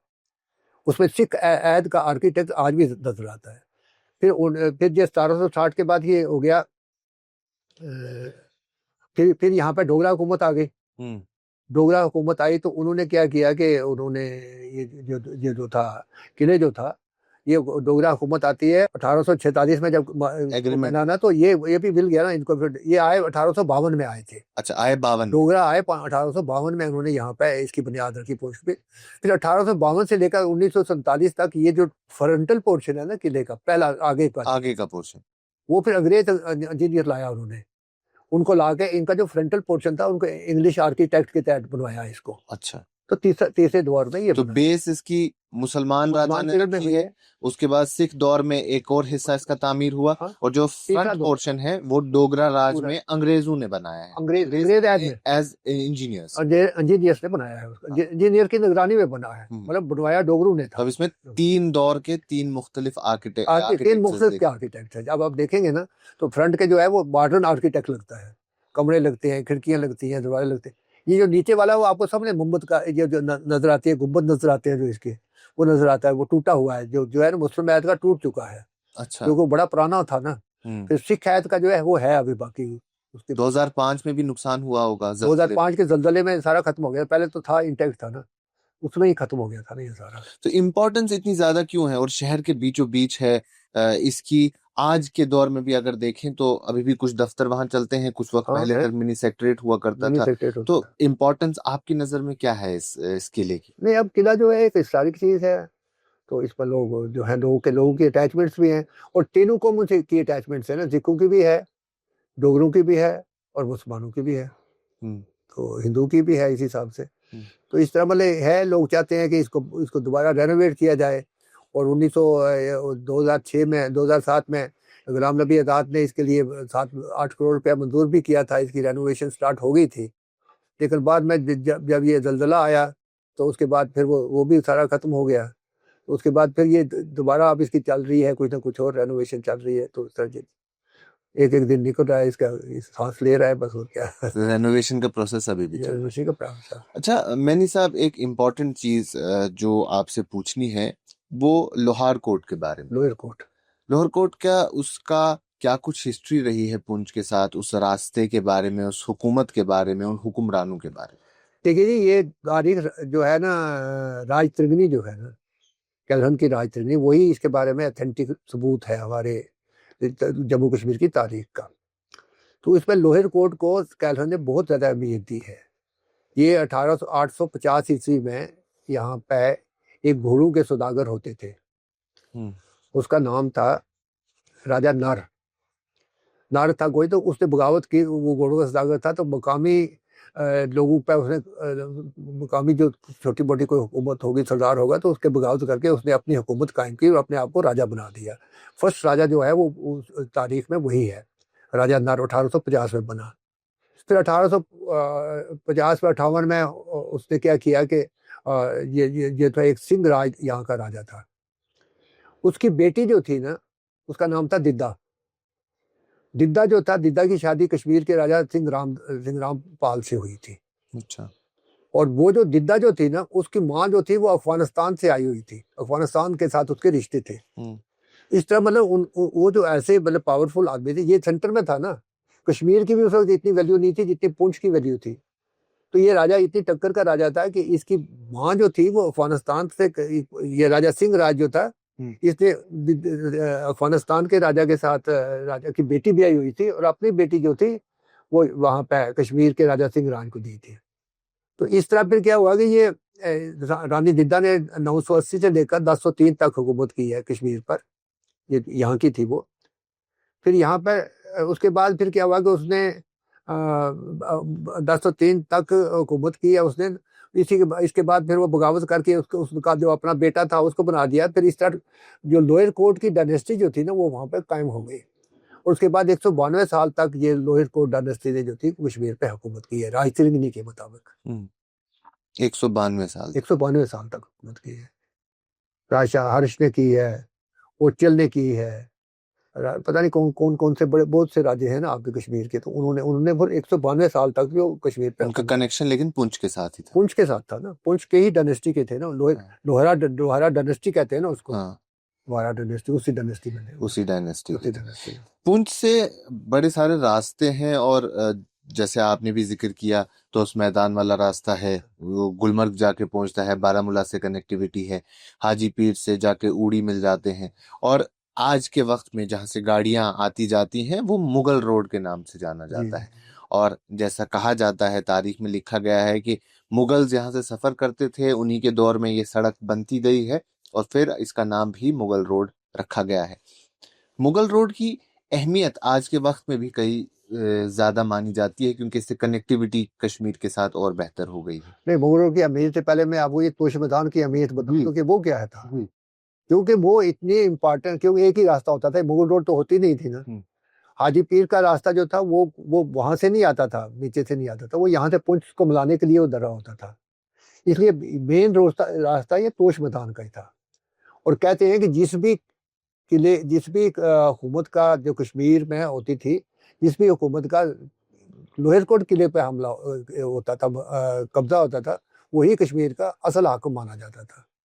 तो ये जो 192 साल उन्होंने किया लोअर कोर्ट वालों ने, ये इन्होंने इससे पहले कश्मीर पे कब्जा कर दिद्दा ने वहाँ पे हुकूमत बनाई। उसके बाद फिर वो उन्होंने जितने भी जो करते थे वो लोअर कोर्ट की वसातत से ही करते थे, कि क्योंकि लोअर कोर्ट किले को अपने पास रखते थे और उसके बाद फिर वो कश्मीर को बचा के रखते थे और पूरी दुनिया बाहर जो थे वो हमला किया करते थे। ललतादित ने जैसे पूरे हिंदुस्तान पे जाकर हमला किया है, तो वो भी उन्होंने इसी रास्ते से किया है उन्होंने। तो ये जो है तो उस मैदान की इसीलिए इम्पोर्टेंस बड़ी ज्यादा। मैं आपको और बताऊं आपको कि ये जो सुल्तान महमूद गजनवी जो था, उसने 17 हमले किए हैं हिंदुस्तान पर। ये वाहिद हमला था। फिर उसने लास्ट पे ये जो हमला था कश्मीर हमला, कश्मीर वो फतह नहीं कर सका था ना, तो वो उसने सोचा मैं फैसला 1015 में उसने सोचा मैं कश्मीर फतह करता हूँ। तो वो आया कश्मीर फतह करने के लिए, तो यहाँ पे सीज लेट कर दी उन्होंने, ये जो लोअर कोर्ट लोरन वालों ने। तो वो 2 महीने तक यहाँ पे जो था वो सीज में मासरे का मुकाबला करता रहा, लेकिन वो कश्मीर नहीं जा सका। फिर 2 महीने के उसके बाद मासरे के बाद फिर वो वापस गजनवी गया, गजनवी वापस जाना पड़ा उसको। और जब वो वापस गया तो उसके आधी फौज जो थी वो तबाह हो चुकी थी, खाने के लिए उनके पास राशन खत्म हो चुका था, उनके पास था ही कुछ नहीं था, जो हथियार थे वो भी छीन लिए थे इन लोगों ने। तो उसकी वजह से ये हुआ कि उसने जो महमूद का ये जो है ना तारीख फरिश्ता, अबुल कासिम की तारीख फरिश्ता है, वो दिखता है कि ये पहला जख्म था जो महमूद गजनवी को पूरे हिंदुस्तान की जंगों में जो उसको आया था। ऐसा क्या खास था कि यहाँ फतह नहीं कर पाया, इतना बड़ा बादशाह? नहीं, लेकिन वो आगे चलते कैसे, जब इस किले को जो रास्ता जो था ना, उसको अबूर करते थे, ऊपर वो थे ना, तो आगे उनका किला था, वो सारी कुव्वत उनकी उसके पास कट्ठी थी उनकी। तो फिर उसने ऐसा मुकाबला किया कि वो नहीं फतह कर सके ना उसको। तो वो पहली जंग थी जो महमूद गजनवी हारा, पहली जंग जो थी वो हारा है, क्योंकि आप कश्मीर फतह तो हुआ नहीं ना उससे। बाकी पूरे हिंदुस्तान पे उसने कब्जे कर लिए थे, पता नहीं 16-17 हमले किए थे, लेकिन ये एक पहला हमला था जिसमें उसको नाकामी देखनी पड़ी। अब हम आते हैं फिर बाद में भी ये दूसरे रास्ते खुलते गए, तो फिर ये मुगल रोड खुली है। तो इसका अब यहाँ पे जो है मुगल रोड खुलने के बाद लोगों को बड़े फायदे भी हुए हैं। एक तो राब्ता हो गया है, राब्ता एक सबसे बड़ी चीज है। राब्ता इकानमी जो है उससे बढ़ रही है। अब वहाँ से चीज़ें लोग लाते हैं, जैसे फ्रूट आता है वहाँ से सब्जियाँ आती हैं, यहाँ इलाके में बिकती हैं, जिससे के लोगों को फ़ायदा हो रहा है।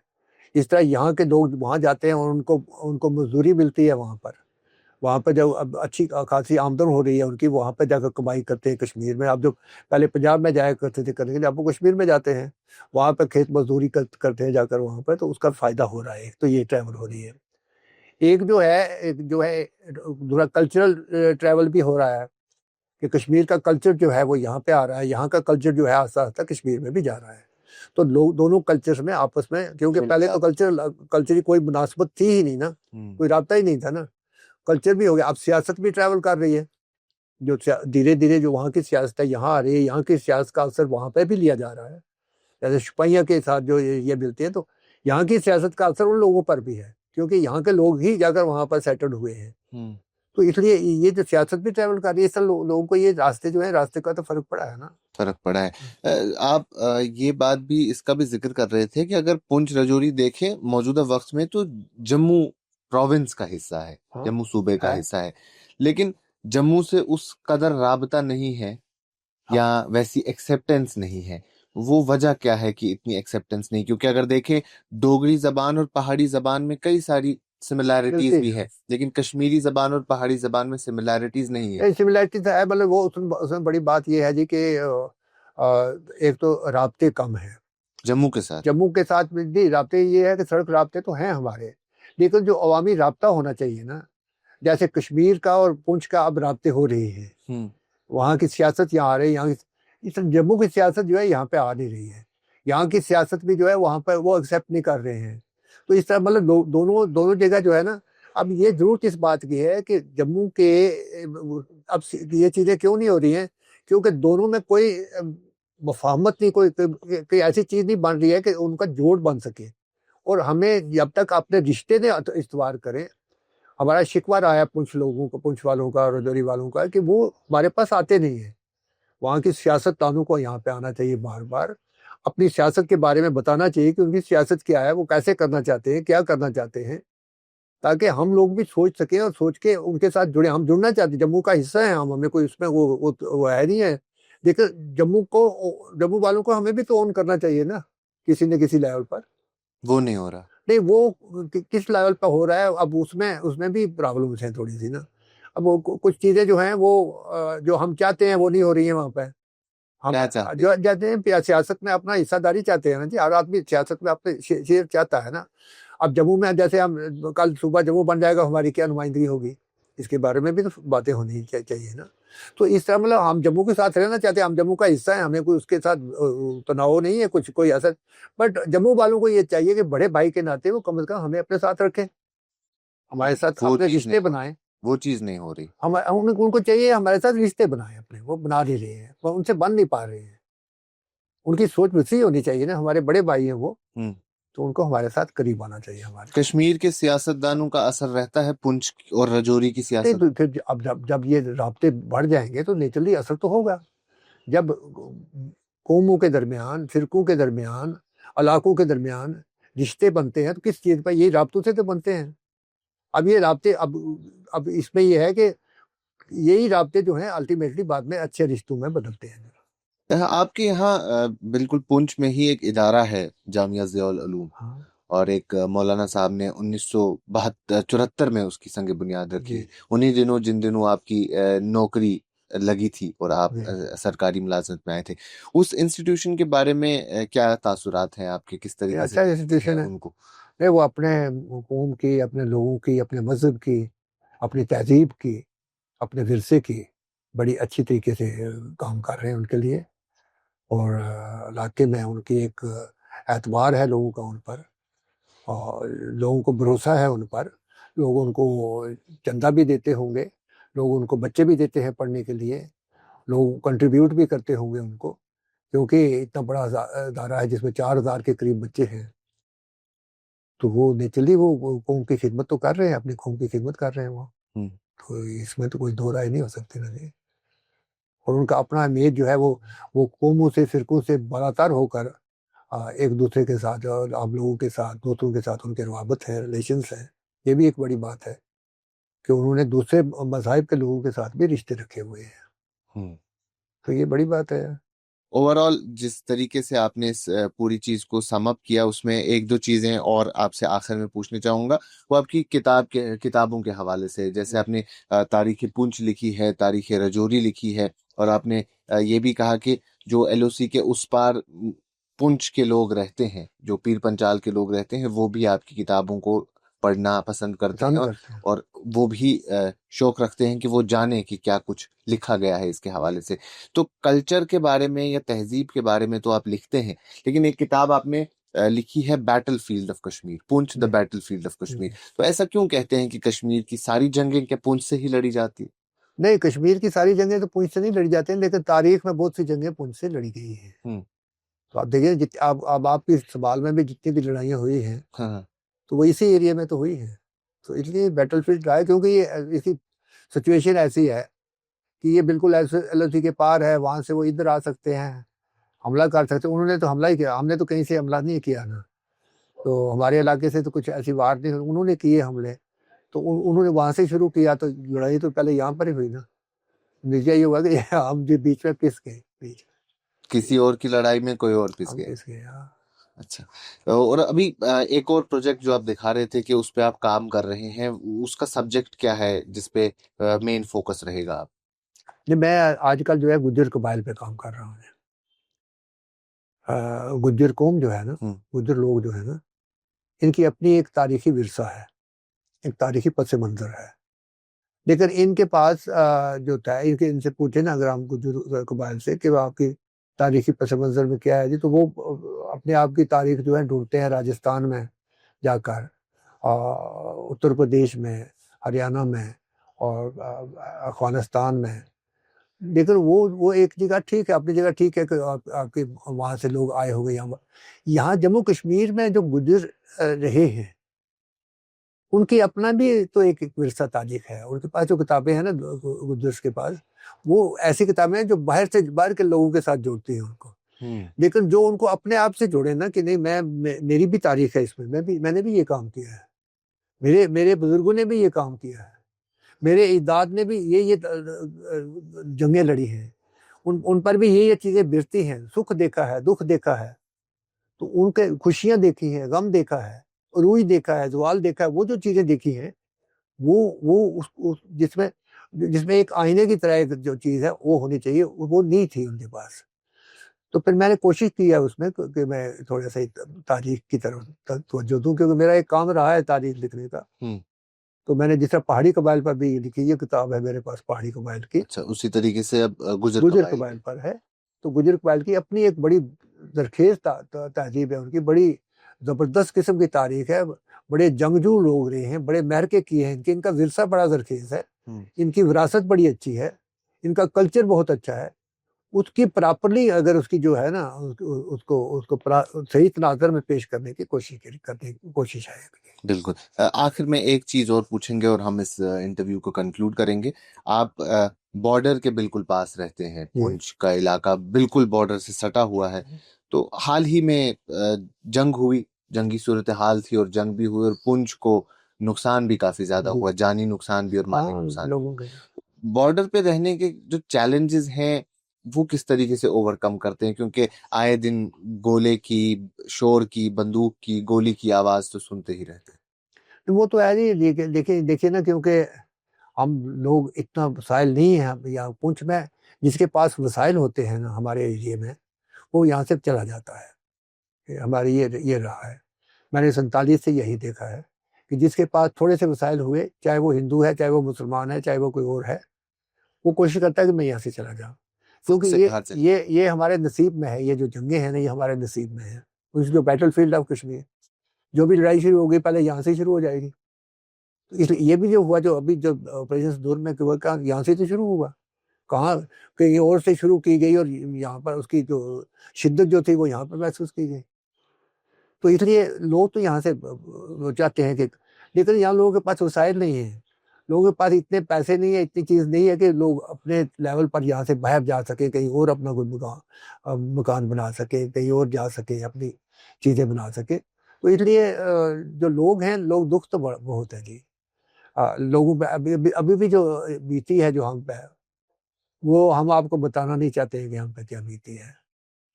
कि वो रात क्या थी, किस टाइप का रात थी, किस टाइप का वो हमला हुआ, किस टाइप का मुकाबला किया गया। तो मतलब करता कोई है, बढ़ता कोई है, बातचीत चलती कहीं से है, दिल्ली से बात चलेगी, वहां से चलेगी, और हमारे सरों पर रात को ही गोले बरसने शुरू हो जाएंगे। हमारा क्या कसूर था? कितने आदमी मर गए यहाँ पे, कितने घर तबाह हो गए यहाँ पर, तो हमने क्या किया था? हमने तो कुछ नहीं किया था ना। ये है इसमें इसमें ये बॉर्डर के लोगों, जहाँ भी बॉर्डर हो ना, वहाँ बॉर्डर के लोगों की किस्मत में यही लिखा होता है, चाहे वो उड़ी हो, चाहे वो करना हो, चाहे वो छम जोड़ियाँ हो, चाहे वो मिलिटेंसी हो। तो जहां पर भी ये चीजें जहां दूसरे के हाथ में आएगी तो वो तो यही होगा, तो यही होगा, तो वही चीज इस बार भी भुगतनी पड़ी। भुगतनी पड़ेगी लोगों को, भुगतनी पड़ेगी।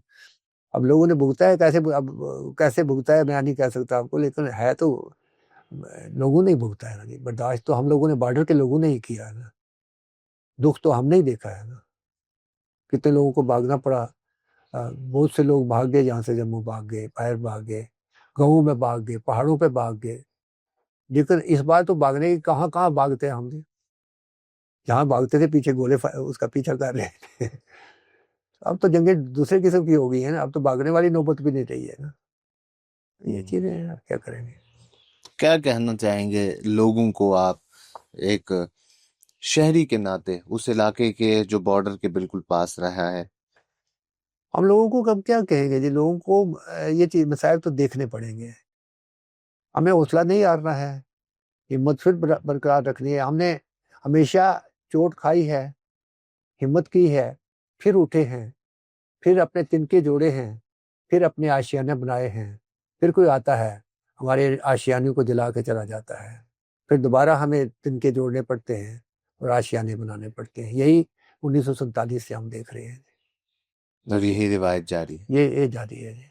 अब ये सबूत तो ये है जो 2007 का है, वो ये तो सबूत है कि कितने घर जो थे यहाँ उजड़ गए हैं। यहाँ इस पूरे टाइम पीरियड में एक वो वक्त भी आया था जब बॉर्डर्स को खोल दिया गया था, हालात ठीक हो गए थे, हालात बेहतर थे, आर पार के रिश्तेदारियां फिर से एक बार शुरू हो गई, ट्रेड हो गया था। हर घर में खीर पकती थी जी कि आज मेहमान आ रहे हैं तो खीर पकेगी। तो अब कौन सा था, अब तो मामले खत्म हो गए। फिर वहां से भी पीछे चले गए। हम तो उस ट्रेड से पुंछ के लोगों को फायदा हुआ था, जो ट्रेड फायदा तो हुए लोगों को। देखिए जी, फायदे की बात नहीं थी, फायदा हो या ना हो, फायदे, ट्रेड ना भी चलती तब भी लोग खा पी रहे हैं, बट लोगों का एतमाद बहाल हुआ था। एक दूसरे पे जो कॉन्फिडेंस था ना, वो कॉन्फिडेंस बिल्डिंग नहीं हुआ था यहाँ पे। वो जो था एतमाद साजी का जो अमल था ना, वो हमारे लिए बहुत बड़ी बात थी कि हमें ये उम्मीद लगी कि जंग नहीं होगी अब, और जंग हो गई। अब वही ट्रेड सेंटर था, उसी को जंग में उड़ा दिया गया, बात खत्म हो गई। वो भरोसा वापस आया था कि अब हालात वापस आ गया था, लोगों का एतमाद बहाल हो गया था। लोग जो थे अब खुल के ट्रेड कर रहे थे, खुल के मिल रहे थे LOC के आर पार। तो उसके बाद फिर ये जो बाहर से जो साजिशें होती है ना, वो नहीं होनी चाहिए जी। मतलब उनको भी सोचना चाहिए कि देखिए उनके लिए भी नुकसानदेह है, हमारे लिए भी नुकसानदेह है। तो उम्मीद है कि आने वाले वक्त में एक बार फिर से वैसी ही सूरत हाल हो। हाँ, कोशिश करनी चाहिए, हुकूमतों को कोशिश करनी चाहिए। ओके, मतलब होना चाहिए ऐसा। अब क्या है, होगा क्या नहीं होगा, उसके बारे में कौन सोच सकता था कि 7 मई की दिन को बिल्कुल ठीक ठाक था, तो शाम को जो था वो, दूसरे दिन सुबह जो था वो सारा कुछ तबाही हो चुकी थी। यहाँ पे सारे शहर जो था वो मजरूह हो चुका था, जख्मी हो चुका था। ये हालात है, इसमें क्या कर सकते हैं। चले, जिस तरीके से आपने कहा कि हम बिखर जाते हैं और फिर उन तिनकों को जोड़ के एक बार फिर से अपनी जिंदगी शुरू करते हैं, तो वही रिवायत रही है और हम उम्मीद यही करेंगे कि आने वाला वक्त हम सब के लिए काफी बेहतर हो। बहुत शुक्रिया केडी मैनी साहब अपना वक्त देने के लिए। तो ये थे केडी मैनी साहब, जिन्होंने अपनी जिंदगी का एक्सपीरियंस हमारे साथ शेयर किया, जो उन्होंने अपनी जिंदगी में देखा है बतौर अफसर, बतौर राइटर, या जो एक रहने वाले, एक शहरी, एक पुंछ इलाके के शहरी। इन्होंने जो चीजें एक्सपीरियंस की है वो तमाम तर इन्होंने इस ओरल हिस्ट्री में बताई और इन्होंने अपना एक्सपीरियंस हमारे साथ शेयर किया। अभी के लिए इतना ही। बाकी तमाम मजीद मालूमात के लिए अब बने रहें कश्मीर लाइफ के साथ।